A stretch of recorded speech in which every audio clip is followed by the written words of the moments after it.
I'm really excited for this journey, and we're grateful for being invited to your show tonight. Yes. And we're interested in hearing what that topic is going to be. Because we don't know.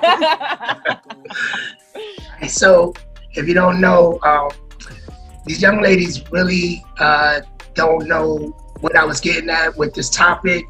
And I made it my purpose not to share it with them because, you know, my assumption, I'm not saying this is what they did. My assumption is that when women hear that, they automatically get defensive. And I think that we're living in a What are we talking about? Where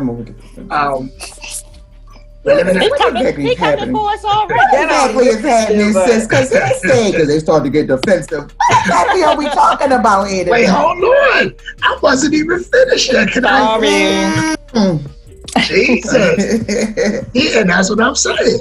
But so, you know, we're living in a time where I feel like there is a consistent divide between men and women, and we are not coming to an understanding or an agreement, or even enlightening each other to see the other's perspective. Right? So before we even get into that, let's start with your father. What was the image of your father? Who want to go first? Well, for me, are you here? I was like, oh. For me, my mother left my father at the age of, I was 13 years old when she left, and I was one of seven. I was the first of seven. So for years, you have that anger and that non-communication with the father. So my mother was like both father and mother. And I have 5 brothers, 2 and 1 sister. So 7 of us, 2 girls and 1 boy. And that's my mother. I'm not talking about my father's children, right? So the image, what can I say? My image of him in the beginning, that prior to 13 years, was good. He was there. But, you know, when you're going through that teenage years, then he wasn't. But being the first of 7, I was able maybe to stifle my feelings, not think about it. So you asking me that now is like deep, because now I have to think about it. Okay. All right. I don't want you to go too deep. You know, I don't want to trigger something. I just need an overall opinion. Ayoka. Oh, okay. Sorry. So the image of my dad. Okay, so that's a really good one. My father was a drill sergeant. He was a provider. And what else can I say? Let's think of all the nice, wonderful things about Dad. He was a drill sergeant. He was very stern. Oh man, you know, this is really interesting, right? Because this is really good to think about. Because growing up, I've really seen my dad, like I was always daddy's little girl, right? But when I got to a certain age and I was able to really see the light, my perception kind of changed and our relationship became a little bit torn. So I never really talked about this publicly, just off the basis of, you know, protecting, you know, not wanting to offend my dad in any kind of way, because we have not really got to speak about our issues. But growing up, I was a daddy's girl. I seen him as a provider. He was a father, and that's how I see him. He was a drill sergeant, so he was also really stern in his discipline. Okay. And yeah. Oh, he was a go-getter. I can say that much. That's what's up. Tia? So, my parents weren't married. They've never been married. My parents broke up probably when I was about, I believe when I was 2.5. I can vividly, which is really crazy, remember the day that they broke up. And he wasn't because my father's no longer here, so I don't, you know what I mean? So I don't want to say anything bad on him because I loved him, but he wasn't, his father walked out on him and my aunt when they were little. And his father was a woman beater and he was an alcoholic. So my father didn't have the best example of what a father should be. Like, he didn't have that example. So he did the best that he could based upon what he knew. You know what I mean? And he did just enough to stay out of child support, you know, but he did enough where he taught me how to defend myself. You know, I'm very, very mouthy. That's the part I got from my father. You know, I have a very bad temper. I got that from my father. And I think the most that he really taught me was, if you don't like something, you have to say something. You know, and that's one of the things that he left me with. And we didn't have the best relationship, but I loved him and he loved me. You know, he didn't have enough, he really didn't have any tools to really show him how to be a father. You know what I mean? So he did the best that he could. Okay. So, thank you everybody for that. When I hear that from each of you, I heard you say a great quality about your dads, about your fathers, and also something that affected you to the point where it's like, you know, this changed the perception, or this changed how I felt about them, or how I maybe even see men. And because if I'm not mistaken, most women, or it's said that most women would like a man that's in their daddy's image or in their father's image. If the father wasn't, if he was there before first impression, a man could probably make a great first impression, which would gain your interest, and then you would proceed to the, you know, further on to a relationship. If a man was able to withstand your temper and, you know, your aggression, then maybe he could move on in a relationship. If a man was to understand how structured you are, you don't like to be all over the place, maybe you'll be able to move on into a relationship. And I'm saying this because I'm collecting qualities of your king, of the person who you would consider to be the right man for you, right? Because I'm trying to understand why women really don't put their men in a high regard as a king. Like, what's your image of a king? And then what's your image of your ideal man? I don't really have an image of a king. I mean, me personally, that's as much as I can tell you. I don't really have an image of one, you know. So not just, I know you're speaking on a personal, as like you're a king. When you hear the word king, what do you automatically envision? Somebody that sits on the throne and that rules. That's what I'm saying. Like, I don't really have I don't really have a vision or a set of things that makes a person a king. The only thing that I know is that this is the person that rules, that is above everybody else, that calls the shots. And as a female, you don't have any say. Right. We're not having no shots over here. Like, we can have a couple shots, but not all the shots. That's why I said I don't really have an image of it, because I've never seen any man display what could possibly be a king. My son is a king, because I call him a king, and I want him to be the very best that he can possibly be in life. You know what I mean? But as far as like a king outside of that, no. Okay. I too don't really think of, I think more of partner than king. I don't think of a king, as you say, because what I see is patriarchy. Not someone where you could be equal with, which is what most women are looking for. Somebody that you could express yourself with. One thing I would say, and I don't think that is looking at my man as a king, but I don't, like, you know, some people wait until they have guests to treat their man a certain way, to set the table, to put out the fine wares or whatever you call that. I believe that we should treat each other that way. And that's the kind of treatment I want. So that's what I give out. I don't wait until certain times of the year to make some special meal. Every day should be, even though it's just crackers and cheese, you could just put it on that plate in a certain way to say, you know, this is what I'm doing, you know, in appreciation. Right. Expecting the same thing back. Right. So the word King, Gilbert, I understand why you said we might get defensive. Right. So real quick, Ayo, I see you ready to go. So thank you for that, Allison, because I like what you said, that, you know, doing something and then not even expecting, but it should be reciprocated, you know, and I'm glad you said that, because that I'm going to get back into that. Go ahead, Ayo.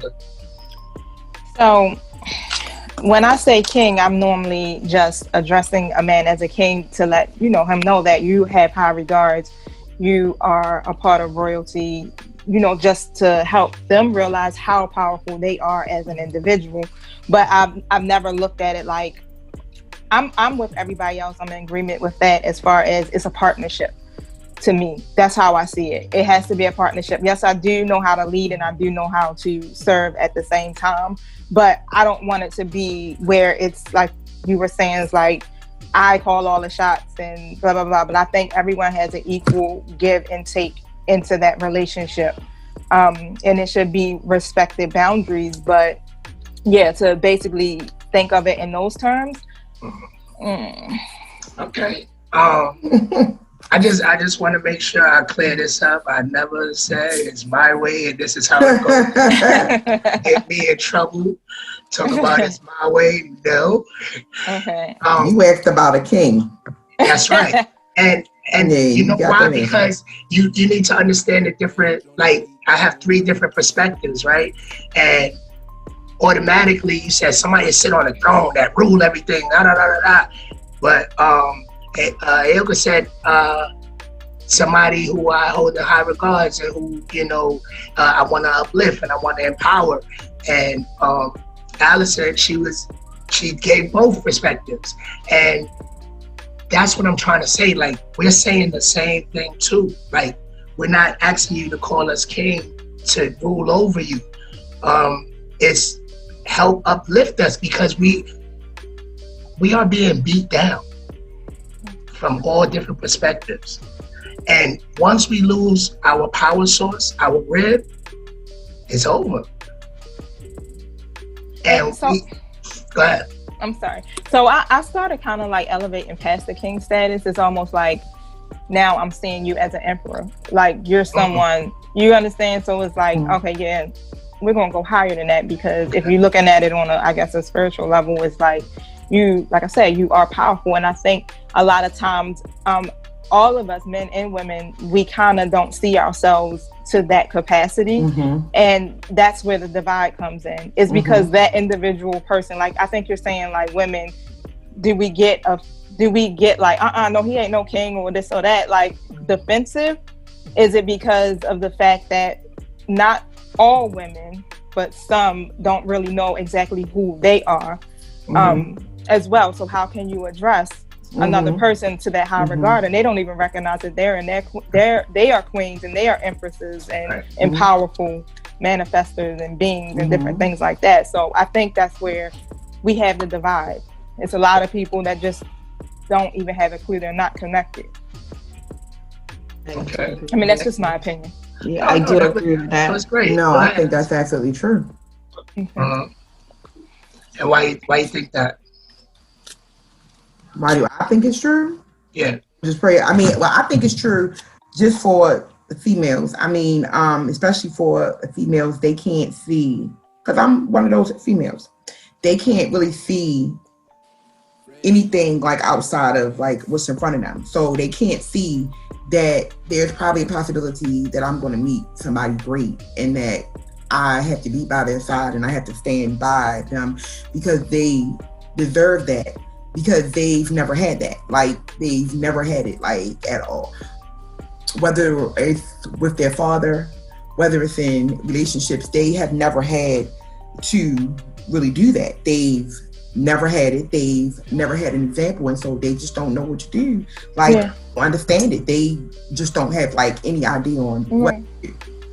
Right, because you don't have fathers in the home, absent fathers. You don't have any of that. Absent fathers. Yeah. So it's like, so, how can I call you that? And I've never even experienced it. Exactly. And then they're forced to really fend for themselves. And then you want them to stand in front of this man and say, listen, I got you. Like, I'm not going to let nothing happen to you. I'm not going to let anybody hurt you. If you don't have it, I am going to have it. Like, fine. She has never seen that ever happen. You know what I mean? So I know me. I'm just not going to up and do it. You know what I mean? Like, I am always going to look out for myself. That's why I said that.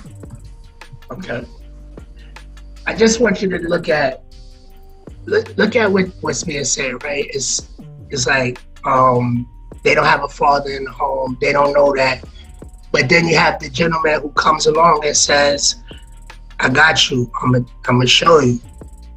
And I'm not saying there's anything wrong with this. I have a daughter, so, you know, but society has beat into the black woman's head that you don't need a man, right? So it's, I can do this all by myself. I got this. I don't need this. I don't need you. I don't need, you know, and it becomes all this anger and resentment towards the black male when he says, listen, I could show you. I'm going to show you. I'm not your father, but I'm going to be your partner. I want to be your king. I'm going to show you.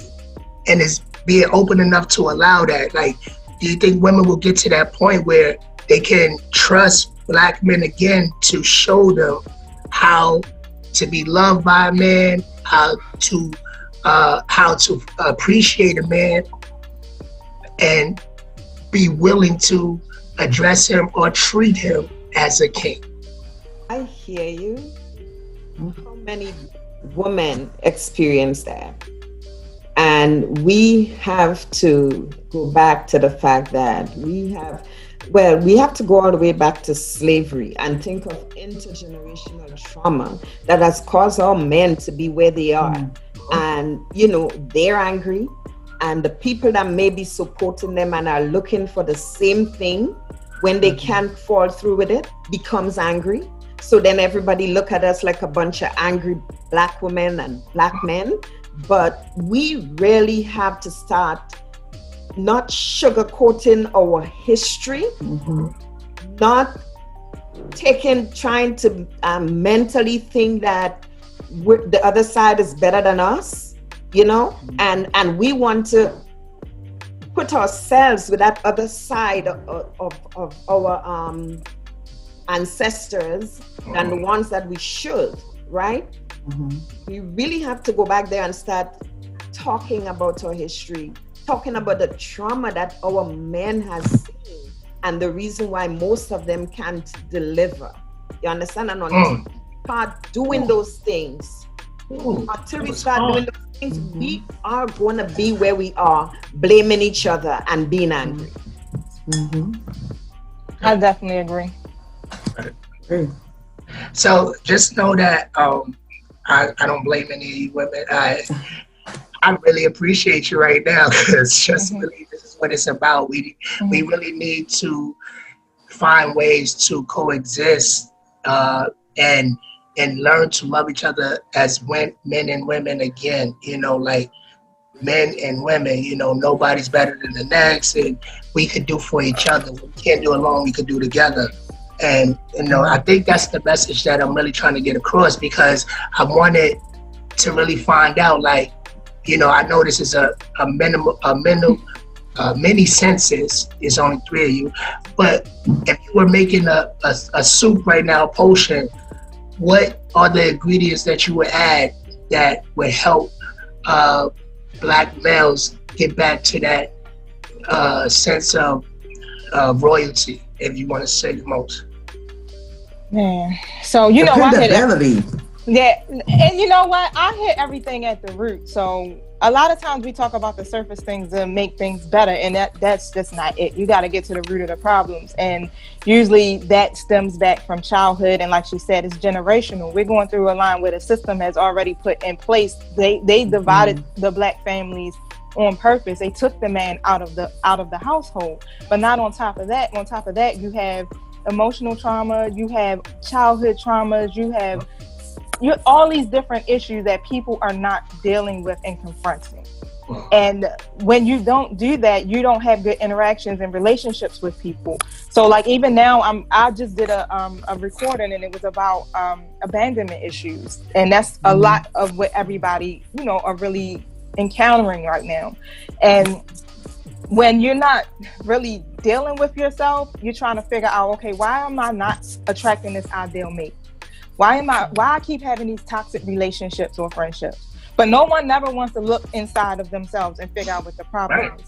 No. So where I'm teaching at a standpoint is like, we need to focus on ourselves. And it's not saying that you forget about the other person, but it's saying that you heal yourself so that you can become whole, so that you can attract the person that you desire and the relationships and the career and however else that goes. But a lot of people aren't willing to put in the work to heal and fix their issues.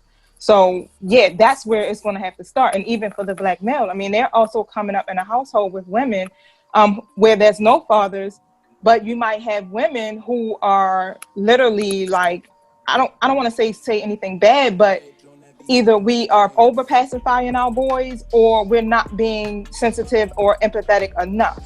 I mean, and I have a 20-year-old son, so I definitely know and see the trend and the mistakes that I know that I've made with my own child. But now I have a 20-year-old man in front of me that, I'm saying, there's some things that I'm thinking like, he should, yeah, I know it's probably because I babied him a little bit too much. You know what I'm saying? Like, so I do get it from all aspects, but it just all comes from, I think it's going to be like, we got to figure out a way, how can we help each other love ourselves first so that I can love you. I also believe we need to start listening to our children and letting them speak about their emotions. We don't listen to them. We don't hear. So we hear that woman, we become angry women or angry Black men, but we do that because we let the children stifle what they have. So when it's let out, it's like a volcano, it's exploded, right? And that's when you're in adulthood. If we start listening to these children and being that therapeutic person, not the smothering or whatever, love too much loving mother or father, but making our children express themselves. How do you feel? And let them express that anger. And when they tell you how they feel, we can't be like, oh no, shut up. No, don't say that. Don't say nothing. Yeah. Right. You're right about that. I would say I agree with that too. Right. I think it's really important that, and this is my, message to women, and I think I said it before. I think I said it in my last podcast. I'm not sure, but women can do a great job of raising young men, and they can teach them morals and values, and how to be respectful and everything. But women can't raise men to be men. Not at all. And it's accepting that. That doesn't mean you have to leave them to run and go up under some man that you might not approve of. That means helping steer that young man into the direction of a good model, a role model, that will probably influence them. Put them around people that would influence them, positive men that will influence them and teach them how to express their feelings and everything. And also watch how you express yourself around the children too, because they pick all of that up and, and it translate into teenage adult behavior and everything. But really be open to putting your son, your male, around other men, positive men who you would believe can influence him to start addressing these issues that we're talking about. So like, let's say for myself, I hear you. I hear all the complaints. That's not a complaint, I'm sorry. All of you guys' suggestions. And I'm a male that I believe you. I say, you're right. let's, okay, I'm planning a trip up to the, upstate to go do apple picking. Black people don't do apple picking, but I do, and I'm black. But it's the experience of being in another environment around a different type of people. You understand what I'm saying? So if you want young black men to stop being angry, then put them around positive black men. Right. Takes a village. Yeah, I was gonna say I agree with that too, because as I said, my son is 3. You know what I mean, and I'm a single parent, so I didn't go into this single parent situation saying like I can teach him how to do this and how to do that. Like even something simple as potty training. I sit down and pee. You know what I mean? I can't show him how to do that, because I don't have a penis. You know what I mean? So I try to have him around positive men that will be there for the long run. Like he has a godfather, he has an uncle.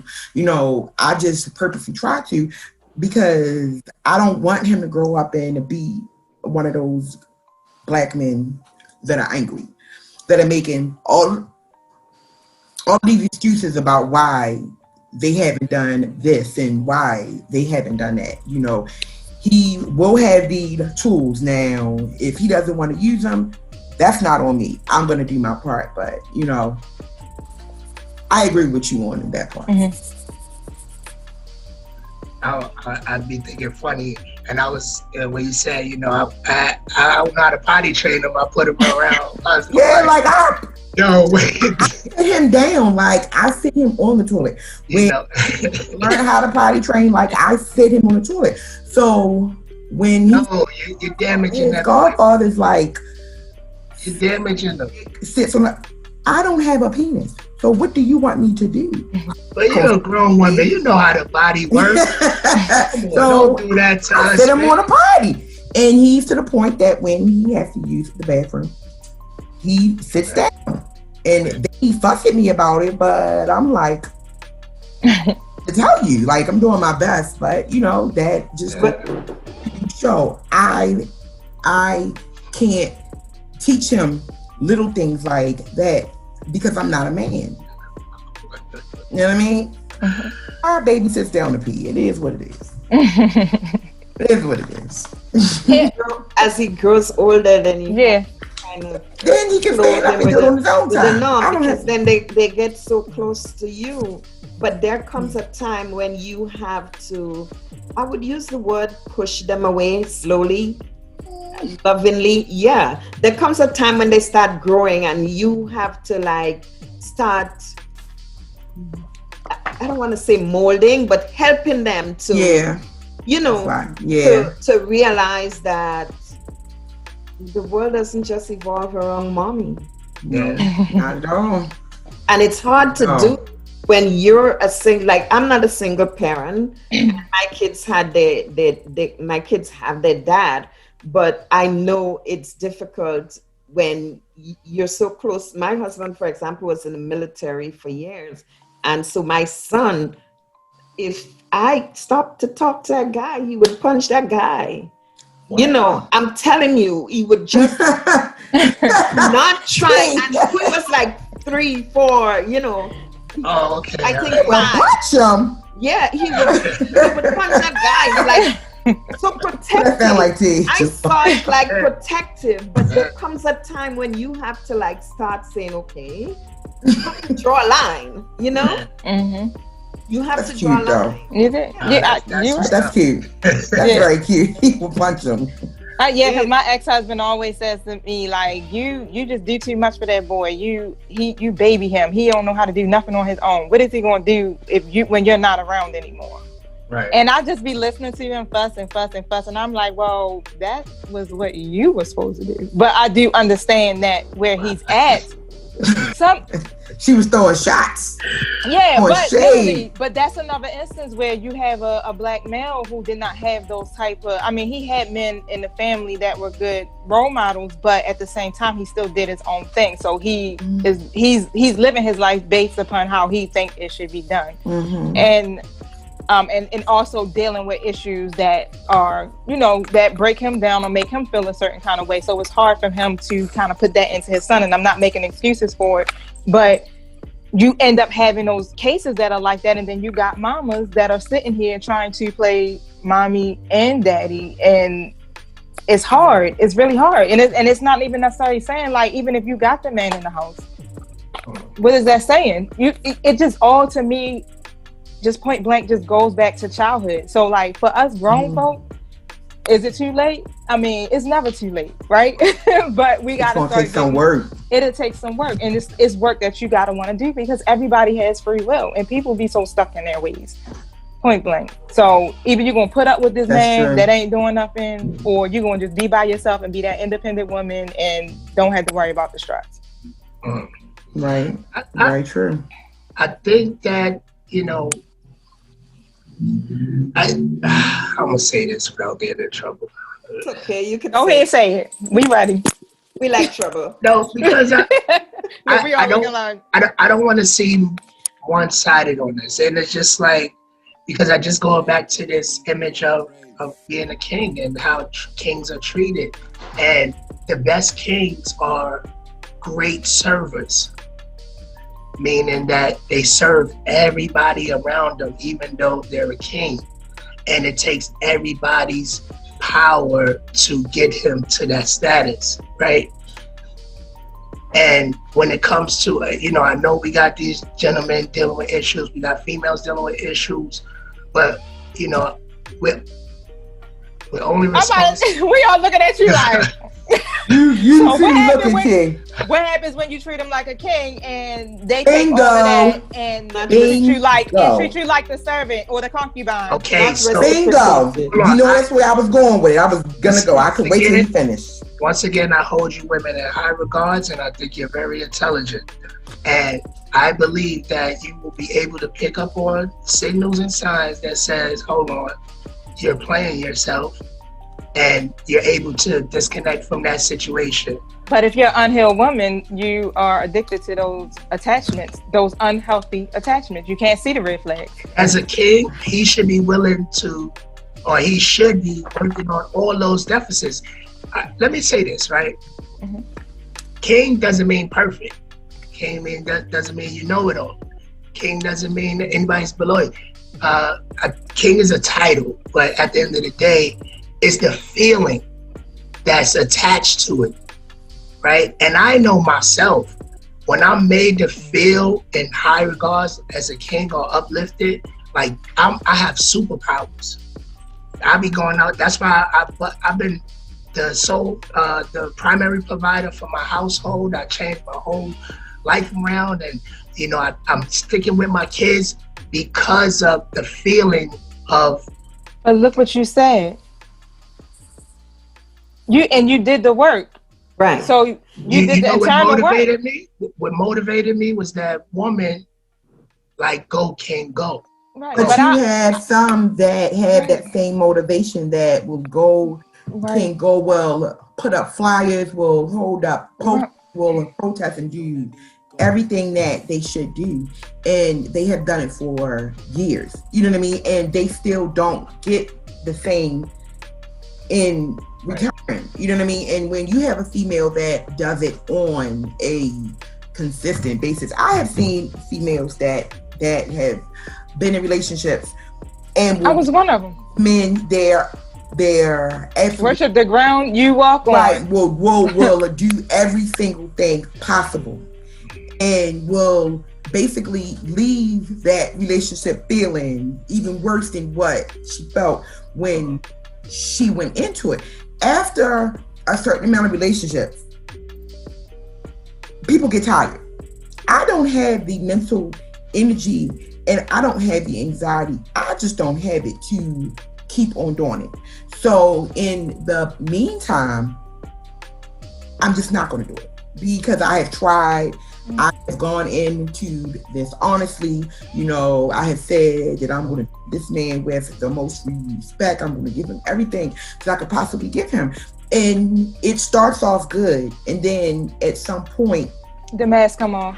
Right, and then you have women that are they're looking stupid like. But see, the only difference is that right. Gilbert is actually in alignment with what it is. That right, like he's a good man, right? Because you wanted that. That's why you were able to get lifted up into that high regard. You wanted to feel like a king.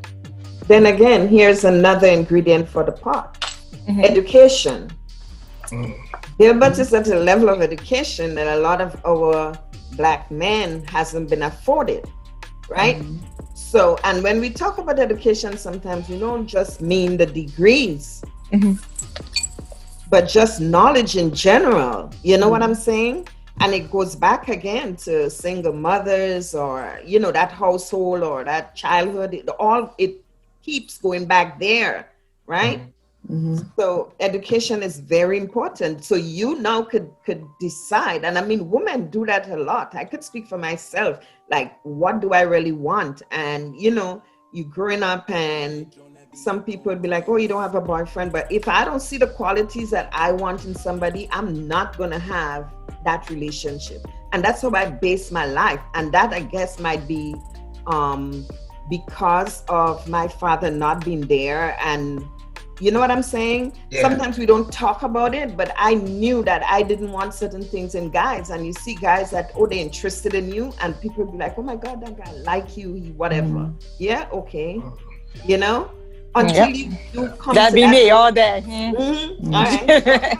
You know, and it doesn't have to do with looks for some of us. It's the depth of that person and the knowledge of that person, and not particularly a degree. And don't get me wrong, more of our men are being educated, and we're seeing a shift and a change. You know, I listened to the brothers last week, and you know, when you listen to them speak, if you educate yourself, you start thinking differently. Yeah. And thank you for listening. I appreciate it. You know, so with that being said, like, you know, it's starting to be a shift in the brothers. Can we ask for a shift in the ladies? Like, all right, it's time to start giving us a shot. Like, you know, it's always been said, like, you know, the nice guy don't win. You be nice, you don't win. You come out last. And a lot of women go for the bad guy, the bad boy.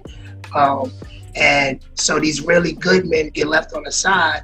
And then when women go through these situations, as far as long-term relationships with a person that they knew it wasn't working, but they was trying to force it, you know, or stay in something because of comfortability, then when they are hurt and broken, or, you know, or angry now, the good men may still be available, but at the same time, it's like, now you're settling, so you're angry at that. You know, it's a whole big pot of issues and problems that need to be untangled. And today I'm just trying to untangle a little bit at a time. Meaning, you know, it's about the feeling. You know, make me feel like this. I understand how you feel, and I'm gonna do my best not to make you feel that way. And let's get back to greatness as kings and queens. It's about the conversations and conversations like these. And maybe, you know, I think I fell upon Black, because I'm not a TV person, right? I think I fell upon Black Love the other day. Some time ago, during the COVID, I fell upon Black Love, and I was kind of appreciating where they're talking from. But these are, and yes, the media says a lot for how we shape our lives. And these are our stars, but we could start doing the same thing, because there are, as little as it is, there are people in our community who, you know, could speak to these things too, to that Black love, you know? So it's the conversations, and how far how deep we're willing to get into these conversations. Yeah. Yep. That's what it's gonna take. Yeah. It's like I can't treat you like a king if I don't feel like a queen, or if I'm feeling I'm holding on to some stuff that I need to let go of. It's hard for me to be able to do that, and I'm just saying that in general because I'm working through my process. But But if I'm not in alignment with what it is that I want, and I'm still holding on to my ex-husband and all the bullcrap he didn't put me through for 20 years, and then the stuff I then picked up from my dad, and now I'm sitting up here with abandonment issues, rejection, I don't feel safe emotionally with a man, blah, blah, blah. But then you want me to treat you like a king. But how? Because I can't connect with that. So it's going to, for women, in order for women to do that, they have to work on themselves just like the man. Like, Yeah, it's not going to do. You have to acknowledge that. You have to do it. Right, and you have to. It's not something that we're going to be able to jump over. And that's why I feel like 2020 is putting a mirror in our face and it's saying literally, like, you got to fix yourself and you got to work on that, because the universe is trying to elevate us and push us into a whole nother level, but we can't get there. True. We can't get there if we have not put in the work in ourselves. Not prepared. How do I expect to attract an ideal relationship and I'm vibrating so freaking low, and I'm trying to sit up there? I want a man that got his PhD and he drives this kind of car and he got this, and it's not about materialistic things, and I need him to be emotionally available and all those different things. But how if I'm not emotionally available? How am I going to attract an emotionally available man if I'm not that?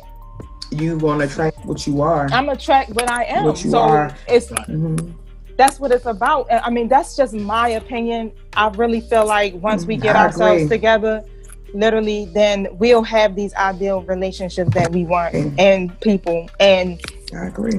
And if I'm already in a relationship, if I'm healing and working on myself, then I'm gonna, mirror that to my significant other. And then once he sees I'm changing, then he'll start changing. Either he gonna level up with me, or he gonna not be able to come with me. And that's just how it works. Like, it's just my opinion. It's so difficult because people are so on two different pages. But I agree with you. You can't move forward in like any kind of relationship, anything, unless you are healed. You know what I mean? Like, I have abandonment issues. You know what I'm saying? All the way from my father, all the way up to my son's father. So I can't just willy-nilly go inside of something and say, listen, this is my king, and I'm going to support him and love him and make sure that he got everything that he needs, and I'm going to be by his side, when I've never had anybody do that ever. So everything that person does is going to be a trigger. Yeah, it's always been me and my mother. You know what I mean? Me and my sisters, me and my friends. You know what I mean? So I don't have any example inside of my heart that I can say, this is the relationship that I really messed up on because he did this, he did that. I can't even say that. You know what I mean? So you just have to kind of work on yourself and just believe in yourself and believe that, listen, I really do deserve love. I really do deserve a king, but I have to make sure that I'm okay first. Because if you don't, you're going to mess it up. For those sisters who are already in a relationship, again, communication is important. Because when we think of black men out there, right, and especially some of them in managerial or executive positions, they have been really treated horribly on the job. They're not taught to really talk about their feelings, so they may come home and project that feeling on the sister. You understand? On the queen. And now that is where conflict starts. So we really have to start talking and allowing men to express themselves and their vulnerability, because they're facing a lot. And if you're not in that kind of position where you see that black men have been treated, even they're disrespected in so many different ways in society, and then they come home and that woman doesn't understand what they've been through that day, she's going to get offended. She's going to start reacting. So it's all about conversations and being honest and speaking your truth. Like, sometimes we just hold back. We hold back with, like you said, the man come home and he's frustrated, he's upset, and he's taking it out on you. And then what you do, you get mad, catch your attitude, and I'm not talking to you for a couple of days because now you didn't piss me off. But instead of just saying, like, really speaking about how you felt about it, to clear the energy, it's not being done. You're right. We don't have good communication skills. We don't have, I guess, that self-awareness. And that could be it right there. It's just being self-aware and knowing exactly what it is you want for yourself. I was going to say, I think you're making an excellent point. Only, and Allison, definitely too, that dynamic of, the no power or no sense of power in the workplace, and then come home and then have to deal with the same, or not even a power struggle, right. But that's what you perceive it as, is a power struggle, because we're trying to up each other, even though we're in this together. And that's a serious issue. And it happens in my household sometimes, and I watch it with a lot of friends too, where it's worse than what I'm dealing with. But it's like, damn, okay, so it's not only going on in my space, and I think that's where the understanding of that reciprocal king and queen treatment. Everybody's yelling at each other at the same time, and we're not even hearing each other. So a lot of things that's being said is coming out of a hurt place. Yep. So, and instead of the man coming home and saying, I had a hard day, I just really can't do this conversation right now. It's nothing against you, but you're going to come home and I'm your target and your punching bag. And you just... Frustrations from the work comes home. And it's projected on that significant other, Right. I'm supposed to be your partner. So, have you ever made attempts to prevent that, or what do you suggest can prevent that? It just depends on the individual person. Yeah, because being able to communicate and learning your partner and knowing what it is that makes them. Like I started learning over time with my ex-husband. We had a very toxic relationship, and I know why I attracted that type of relationship, because I was harboring a lot of stuff, self-hate. But I would run down behind him. Like if we got in an argument and he didn't want to talk about it, he didn't know how to say, he'll just be like, I don't want to talk about it. But he didn't know how to say, like, I can't express this right now. I don't know how I feel. Just give me a moment. But he would try to walk away, and I literally would be behind him like, you ain't going nowhere. You going to listen to me, da-da-da-da-da. And that starts to create, that confusion and that division. But it's just like being able, like you said, being able to have healthy communication with each other. Just to have a healthy relationship. But how if you're not emotionally available because you've shut down because of trauma? So that's why I'm saying, like, and you have to deal with the trauma. As a counselor, you have to deal with the trauma in order. It's no we jumping straight to you king and you queen. No, you got to earn that. and that's the whole purpose of this, to help individuals realize that you got to start with you. And, when I talk to a lot of people, people dealing with addictions, people dealing with criminal activity, criminal justice cases, all of this, when they're in some trouble, right? The easiest thing for them to do is blame everybody else, everybody around them, right? Everybody's fault, no matter what happens to them.